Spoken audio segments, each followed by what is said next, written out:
Normally, when you see an incredible airplane like this one, you see a military American project. And what makes us so proud with André is that this time it's a Swiss private civilian project. And it raises a lot of questions from people who ask us, but why did you do it in Switzerland? Is it an advantage to do it in this country? I think the best is to explain how we went about developing this project in Switzerland. In fact, I remember, really the starting point when I met the team of EPFL, the presidency, the vice presidency of EPFL, that Bertrand met a few days before, explaining his vision of flying around the world with renewable energy.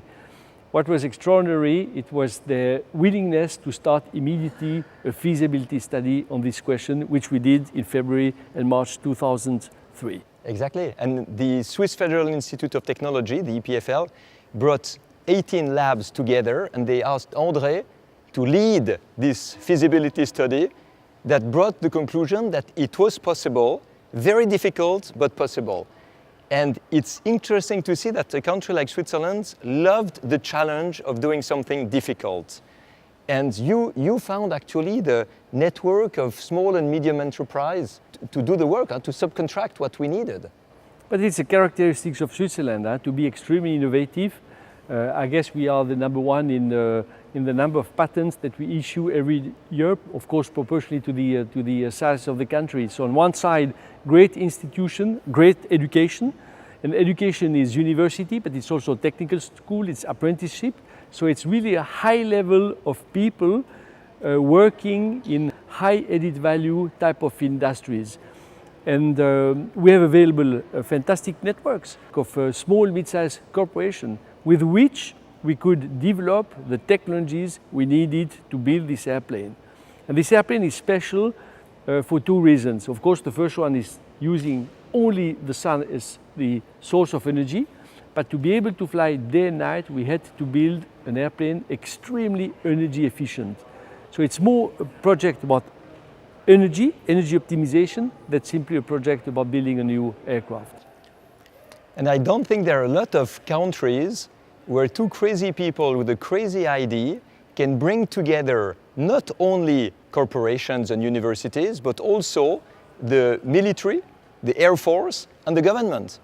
We had two airports, military airports. We had hangars, because you were a former jet fighter pilot, so you had all the connections. And we got these hangars to build the plane and make all the test flights on the tarmac between jet fighters. So they trusted us.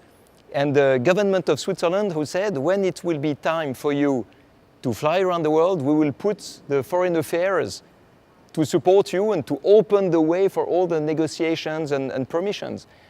And I tell you, we used it, and they were really good. Otherwise, we would never have flown so far across really difficult moments to get permissions.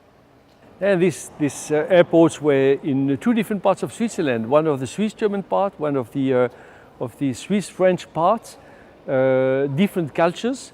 And I think that's another particularity of our country, of Switzerland, is that there is a high level of diversity. And through diversity, you create synergies, we create added value. I mean, it's through the differences that we can confront ideas and we create value, and that's exactly what we did within this project. And by being on both sides of the country, I'm sure we benefited from the advantages that we have on both cultures. And this is also what we see in small, mid-sized corporations. We worked with companies, specifically one, which is specialized in boat building. Never heard about building airplanes, but they knew about what we needed. I mean, the best use of carbon fibers.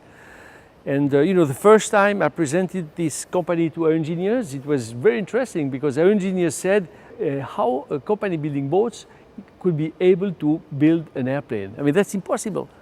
So it took us 2 years, 3 years, but then slowly, with the difference of culture, with this diversity, we were able to produce our airplane the size of a 747, but with a weight not exceeding the weight of a car. And the legal frame helped us also a lot. In Switzerland, the rules of labor are quite flexible, quite open, and you also have no strikes. So when we have 100 people working in a project like this one, it's very, very good to be flexible and to count on the people and to count also on the legal frame.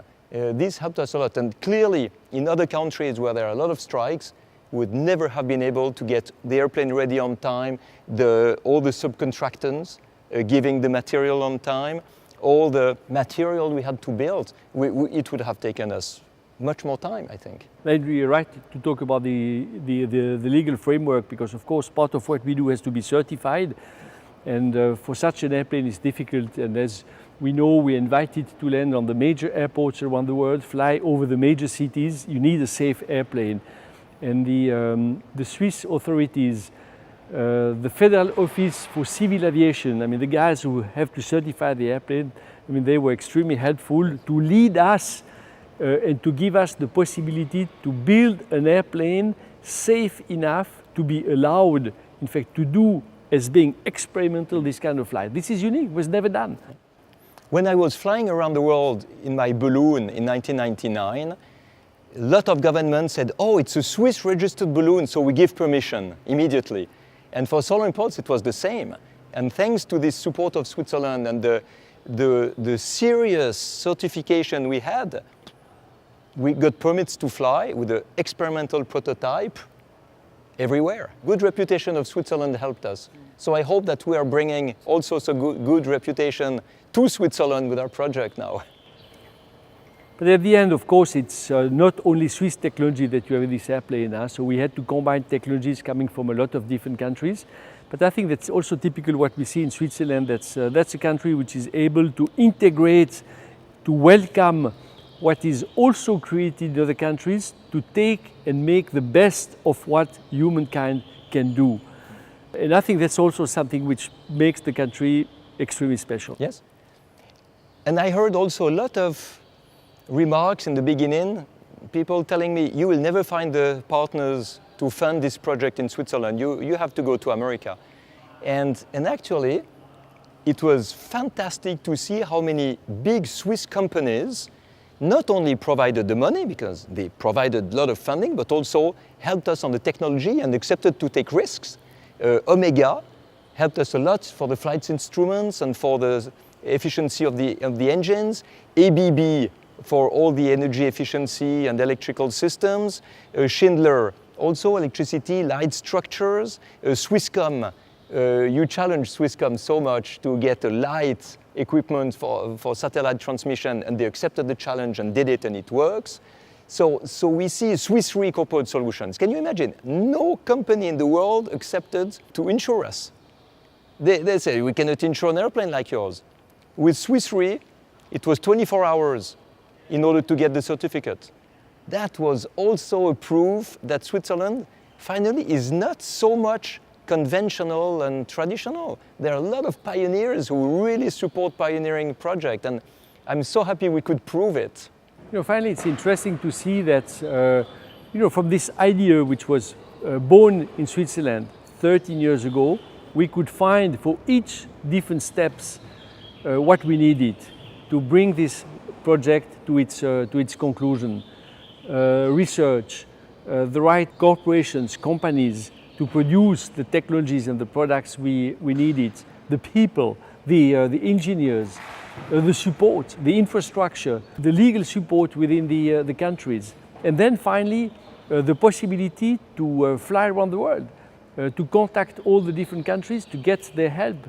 And I guess, in fact, Switzerland is perceived as a country being very serious, dependable, and when the request was made to get the authorization to fly towards the country, land in the country, the biggest country around the world, the response has been always extremely positive, and at the end, in fact, it improved the relationship between us and these countries. So great experience. So at the end, when you see the airplane flying, it's a piece of Switzerland and a piece of its spirit that is flying.